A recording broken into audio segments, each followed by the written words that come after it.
Hey, brother man, what's good? What's good with you? So, I got a confession to make.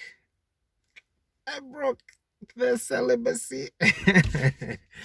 What happened? I don't know. It's just I allowed myself to fall under the trap of just thinking about women. It's not a big deal. Honestly, it's actually kind of funny like like how much weaker and like hollow I feel after that. Initially, of course, you have like the positive emotion, like, oh, thank God, so much less stress. Trust me. But like after a while, it's like, damn. Anyway, it happens. I've done it 100 times. At the 100, more like 1,000, right? Um, yeah.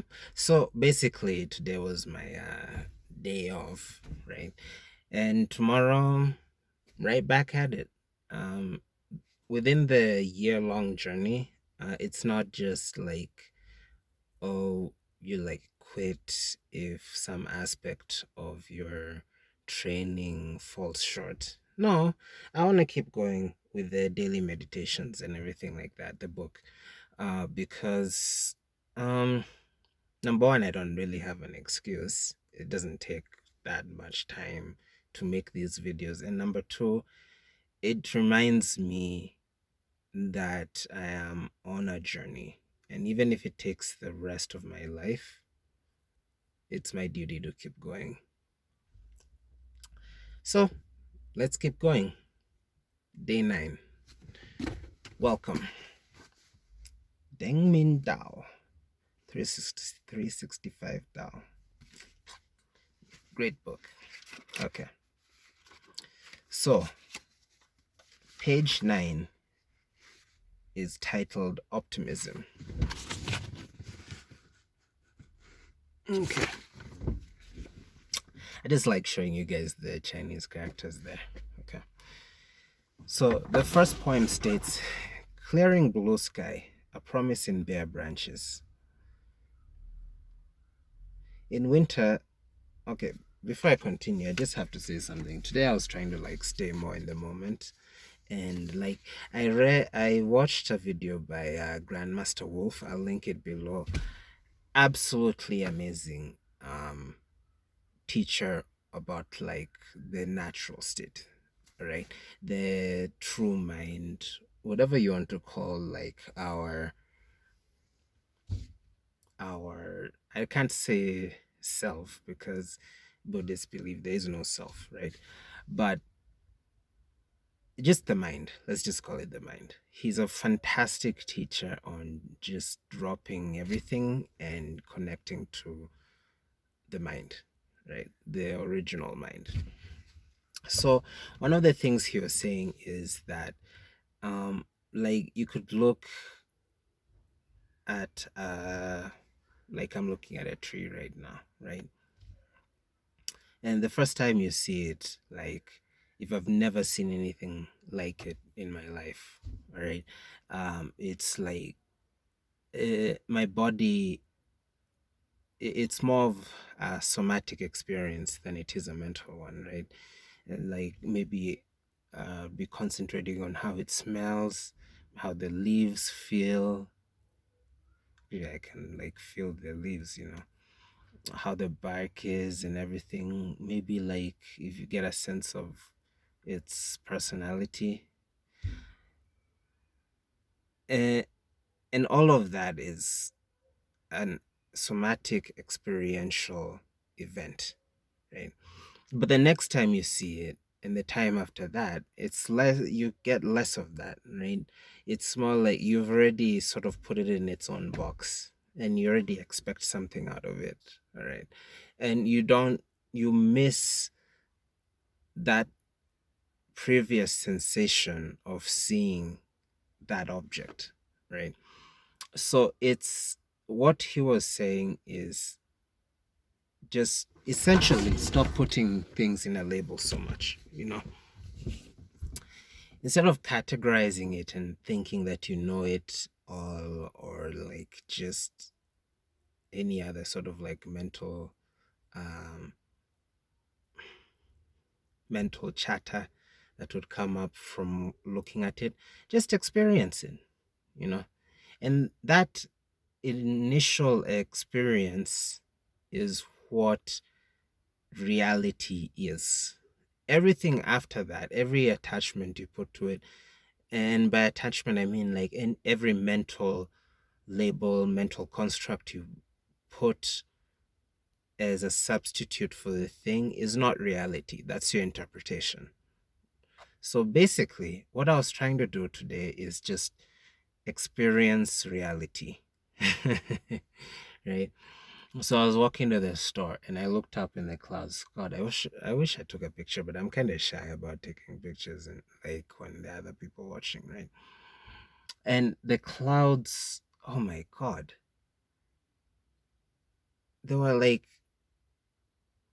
10, maybe more, 10, a dozen, I don't know how many different shades of blue in the sky, and the clouds themselves had it's been sort of like a thundery rainy season, and the clouds had these weird fantastic shapes like ripples, and it's like a stream of ripples, and you have the clear blue sky, the deep, the light but deep blue, and then you have like the grayish blue, and you have another type, then whitish, and it was just a mastery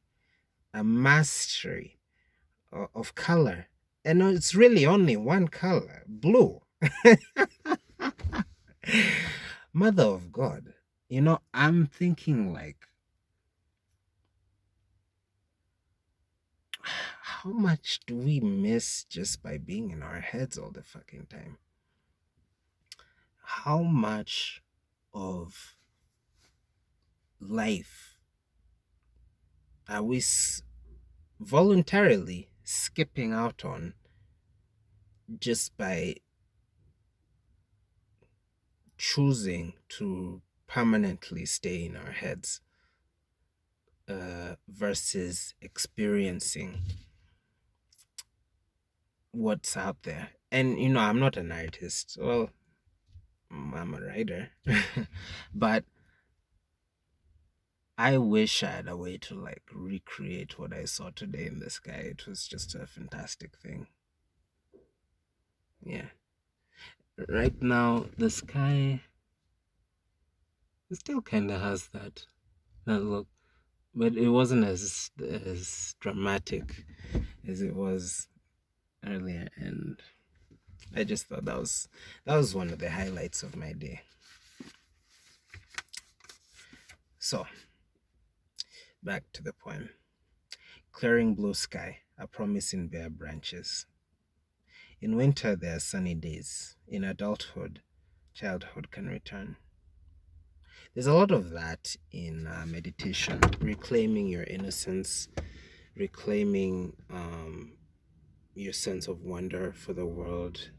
You're just, when you're a child, everything has, because we have fewer mental constructs at the time, everything has this wonderful, like, magical sort of taste to it, right? I used to sit very close there used to be like a little place for people to sit, and I back in the day we used to have really one, like, there are these birds. I don't know what the English name is, but they're called amarolesi in our language. They had a really cool, like, just little bird call that they'd make, and just cute brown, black, and white birds, right? Very social, and I just would watch them for hours upon hours. I don't know why. They're just birds chatting, but they had their own little community and storyline going on and everything like that. And of course, being a kid, I would harass them all the time, just stupid stuff, throwing rocks or whatever. But yeah, but I that used to be that's actually one of the best moments in my childhood, just sitting out there and watching the birds and experiencing that. And cultivation, meditation is about reaching that original innocence in a way. It's not innocence born out of ignorance like childhood, you know. It's one, it's like coming back to the original point after you've been out there in some other place, coming back to what you originally were, knowing how precious and valuable everything that you're experiencing is. That's what um, is taught in Vajrayana. That's what's expressed in Taoism, of course, and I guess meditation traditions all over the world seek to reclaim that childlike wonder we were all born with, right? In winter, all things appear dead and dormant. They really do. Winter was my first few winters were like so dramatic to me. I was like, how can something, when I went to the US when I was around 10, right? And when I experienced winter, of course, when snow came, oh my God, that was crazy. Oh my God, nice. Yeah, that was really fun. Super fun. But when I would look at the trees, they'd be looking like, how can something that looks so dead still have life in it? And I asked people, and oh no, the leaves will grow again and all that. But I was thinking, like, is it possible for something like that to happen? You know, I had no idea about other the seasonal patterns in other parts of the world because my entire life all of the trees I knew kept their branches and their leaves and everything until they basically died or got damaged. Right. So it was a very surreal experience.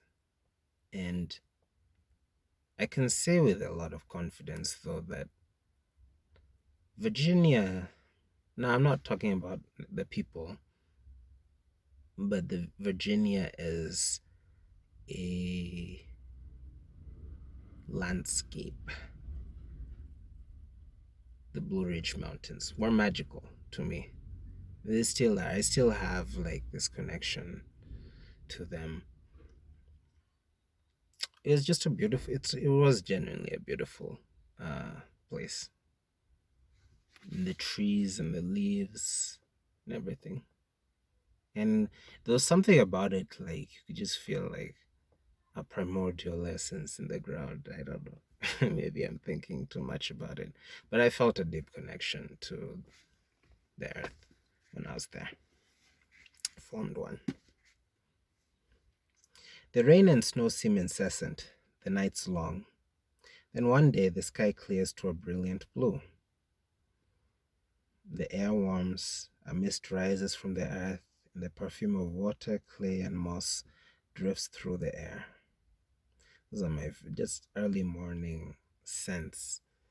I like some of my favorite. Like when it's just like chilly, but not like super cold. It's just like crisp and fresh air.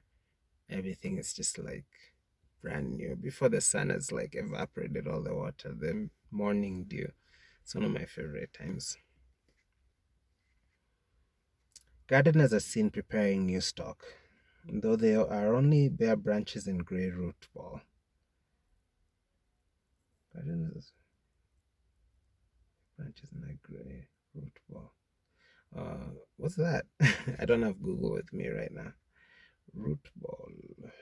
I guess that's literally what you plant in the earth for everything else to come up, like turmeric or ginger.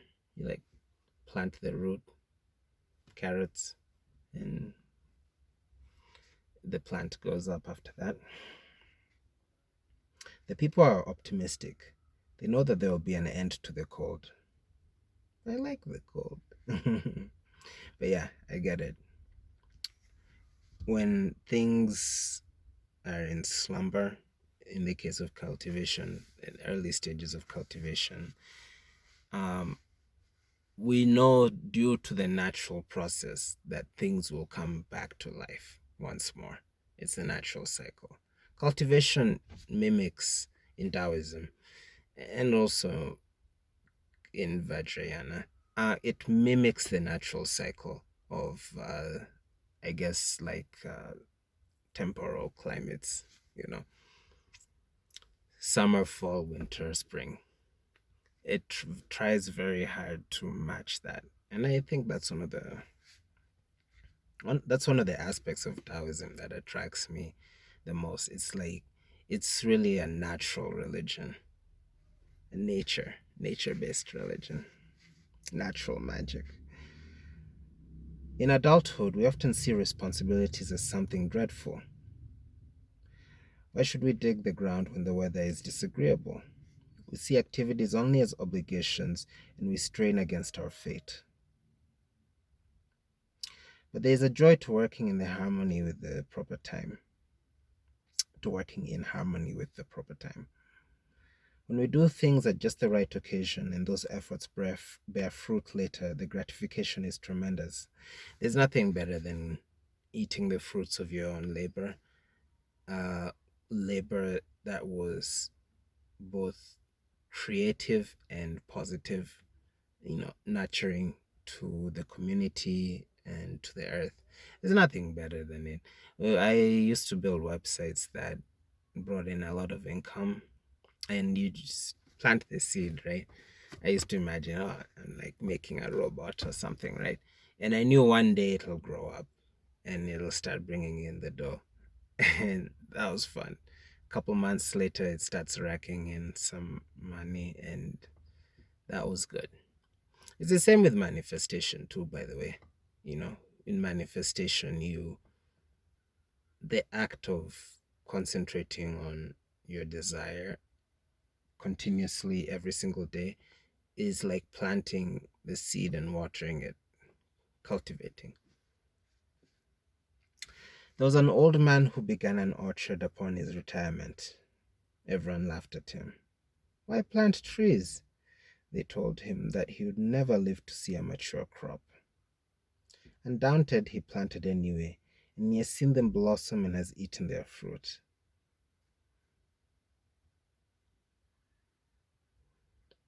We all need that type of optimism. That is the innocence and hope of childhood.